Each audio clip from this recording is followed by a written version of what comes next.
नमस्कार विद्यार्थियों, education point Haryanvi में आपका एक बार फिर से स्वागत है। विद्यार्थियों, हमने कबीर की जो वाणी है वो उसको अभी अनुवादित किया था। पिछले वीडियो में उसको पढ़ा था और अब जो है हम इसके जो अभ्यास के प्रश्न हैं वो करने को जा रहे हैं। तो इन प्रश्नों को आप अपनी फेयर नोटबुक में उतार लें और इनको अच्छे से याद कर लें।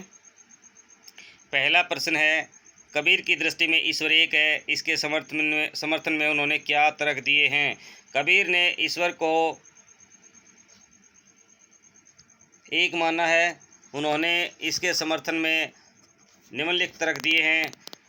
पहला जो है, कबीर जी कहते हैं कि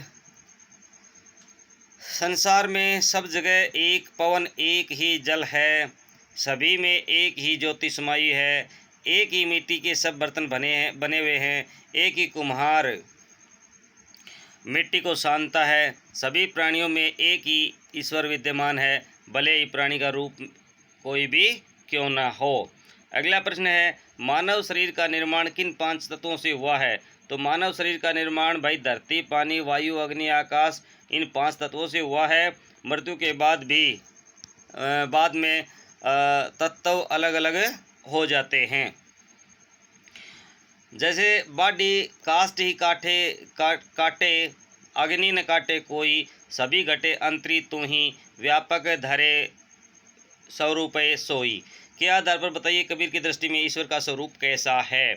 कबीरदास जी ईश्वर के स्वरूप के विषय में अपनी बात उदाहरण से पुष्ट करते हैं। वे कहते हैं कि जिस प्रकार बढ़ई लकड़ी को काट देता है परंतु उस लकड़ी में समाई हुई अग्नि को नहीं काट पाता है, उसी प्रकार मनुष्य के शरीर में ईश्वर व्याप्त है। शरीर नष्ट हो जाने पर आत्मा नष्ट नहीं होती है, वह अमर है। आगे कहता है कि संसार में अनेक तरह के प्राणी हैं ना, वो होते हैं, परंतु सभी के हृदय में ईश्वर समाया हुआ है, वह एक ही है। दूसरे शब्दों में कहा जा सकता है कि ईश्वर एक है, वह सर्व व्यापक है तथा अजर आत्मा है, वो अजर अमर है, वह सभी हृदयों में आत्मा के स्वरूप व्याप्त है। अगला प्रश्न, कबीर ने अपने को दीवाना क्यों कहा है। दीवाना शब्द का अर्थ यहाँ है पागल।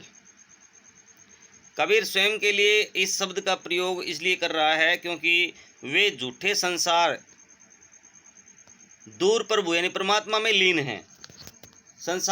झूठे संसार से दूर हैं और परमात्मा में लीन हैं, भक्ति में सरोबार हैं। उनकी यह स्थिति संसार के लोगों की समझ से परे है, अतः वे स्वयं के लिए इस शब्द का प्रयोग कर रहे हैं। कबीर ने ऐसा क्यों कहा कि संसार बोरा गया है। बोराना का अर्थ यह है पागल होना।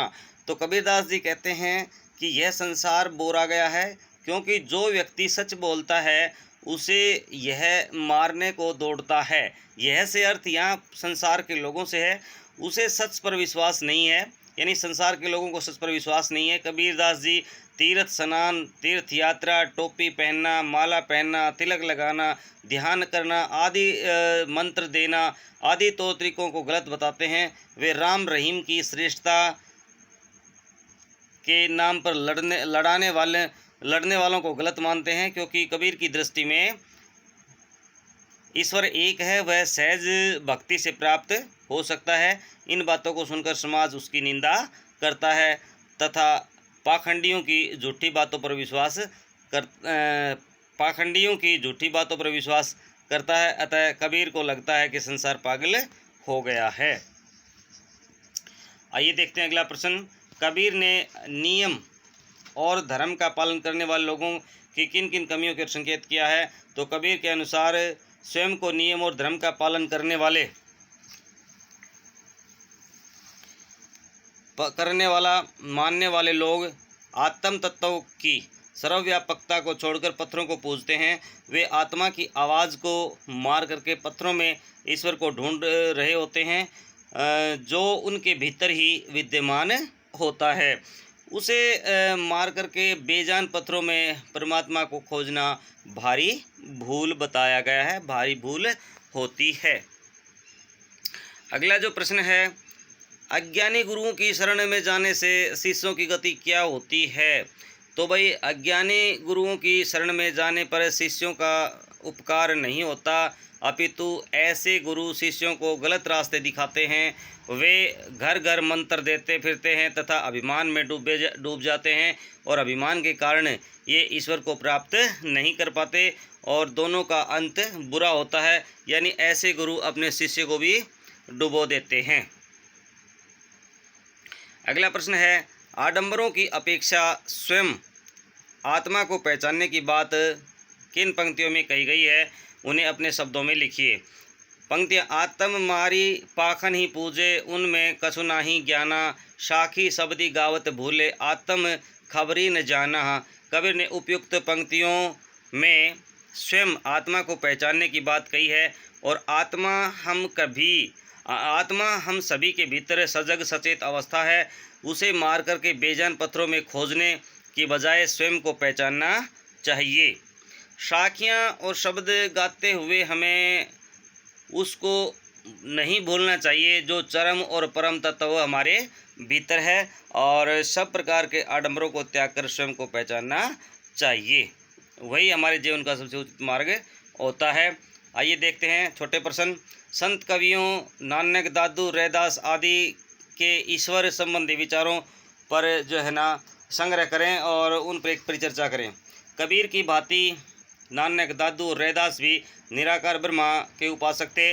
नानक सिख धर्मों के गुरु थे, अतः उनकी रचनाएं गुरु ग्रंथ साहिब में संकलित हैं। रचनाएं गुरु ग्रंथ साहिब में संकलित हैं। उनके विचार बिल्कुल कबीर के समान थे। एक नूर के सब जग उपजा, कुदरत दे सब बंदे, ये नानक ने कहा। इसी तरह दादू रैदास भी ईश्वर को निराकार मान करके मन की शुद्धता पर बल देते थे। प्रभु जी तुम चंदन हम पानी, जाकी अंग अंग बास समानी। रैदास मीरा के समकालीन कवि माने जाते हैं। वे भी ब्रह्मा को निराकार मान करके मनुष्यों से उसका संबंध अभिन्न मानते हैं। अगला जो प्रश्न है, कबीर के पदों को शास्त्रीय संगीत और लोक संगीत दोनों में लयबद्ध किया जा सकता है। जैसे कुमार गांधर्व, भारती बंधु और प्रहलाद सिंह टिप्पणियाँ आदि द्वारा किए गए पद। इनके कैसेट्स अपने पुस्तकालय के लिए मंगवाएं और पाठ्यक्रम के पदों को भी लयबद्ध करने का प्रयोग करें। तो पुस्तकालय के लिए उपयुक्त कैसेट अध्यापक की मदद से मंगवाएं। संगीत अध्यापक की सहायता से पदों को लयबद्ध किया जा सकता है। ये कोई प्रश्न नहीं है भाई, इम्पोर्टेंट प्रश्न नहीं है, इसको लिखना नहीं है, छोड़ देना है। तो कबीर की दृष्टि में ईश्वर का स्वरूप कैसा है? कबीर ईश्वर को निराकार मानते हैं। उसे किसी प्रकार किसी रूप या आकार में नहीं बांधा जा सकता। वह सर्वव्यापी है और घट घट में वासी है। अगला है, कबीर अद्वैत सत्ता के समर्थन में क्या क्या तर्क देते हैं? कबीर ईश्वर को एक मानते हैं और उसके समर्थन में वे कहते हैं कि संसार के सभी जीव एक ही वायु और श्वास लेते हैं, सभी के लिए एक ही जल है और सभी के लिए एक ही मिट्टी है, यानी सभी एक मिट्टी से बने हैं। अग्नि और काठ के उदाहरण द्वारा कबीर क्या स्पष्ट करना चाहता है? तो इस उदाहरण द्वारा कबीर कहना चाहता है कि ईश्वर काठ की भांति आकार स्वरूप स्थूल नहीं है, वह आग की भांति सूक्ष्म निराकार और सर्वव्यापक है। अगला प्रश्न देखिए, कबीर संसार के लोगों को निर्भय होकर जीने की सलाह क्यों देते हैं? संसारी लोग माया के कारण घमंड में भरे रहते हैं। स्वेच्छा से संसार को त्याग देना सभी मोह बंधनों को काट देता है, फिर मनुष्य निर्भय हो जाता है। इसलिए कबीर हमें निर्भय होकर जीने की सलाह देता है। कबीर की दृष्टि में किस तरह के मनुष्यों को आत्मबोध नहीं हो पाता है? कबीर कहते हैं कि मनुष्य ईश्वर को ब्रह्मांडों में खोजता है। वह मंदिरों, मस्जिदों, तप, तीर्थ, तिलक, टोपी धारण करने आदि को ईश्वर की प्राप्ति का माध्यम मानता है, जबकि ईश्वर उनके अंदर ही विद्यमान है। वह खोजने की चेष्टा नहीं करता है और अभिमानी आत्मबोध नहीं हो सकता। यानी अभिमानी व्यक्ति होता है वो आत्मबोधी नहीं हो सकता है। अगला प्रश्न है, मूर्ति पूजा के खंडन में कबीर जी क्या कहते हैं? कबीर इसे झूठा और आडंबरपूर्ण मानते हैं और कहते हैं कि आत्मा को मार करके अर्थात भीतर की आवाज़ को न सुन करके पत्थरों की पूजा करने वाला ज्ञानी है। संक्षेप में बताइए, कबीर किसी जाति या धर्म का नहीं आडंबर वर्ण आडंबर का विरोध करते थे। कबीर ने जहां हिंदुओं के कर्मकांडों और मूर्ति पूजा का खंडन किया है, वहीं मुसलमानों के पीर औलिया किताब कुरान पढ़ने वालों को भी नहीं छोड़ा है। राम रहमान के नाम पर लड़ने वालों को कबीर भरम में भूला हुआ मानते हैं और आत्मा की ताकत को पहचानने की बात कहते हैं। कबीर किन किन आडंबरों का खंडन करते हैं भाई? कबीर प्रातः स्नान करना, पत्थर पूजा करना, कुरान पढ़कर शिष्यों को उपाय बताना, टोपी टिक्का लगाना, राम रहमान के नाम पर झगड़ा करना और अहंकार से भरे रहना को आडंबर मानकर इसका खंडन करता है। कबीर किसे अधिक महत्व देते हैं? तो कबीर भाई कबीर के अनुसार संसार मिथ्या है, जो कुछ है हमारे भीतर ही है। वे कहते हैं कि अपनी शक्ति को पहचानो, अपने स्वयं के भीतर की ताकत से परमात्मा तक पहुँचे। कबीर भक्त भी हैं, समाज सुधारक भी, स्पष्ट करें।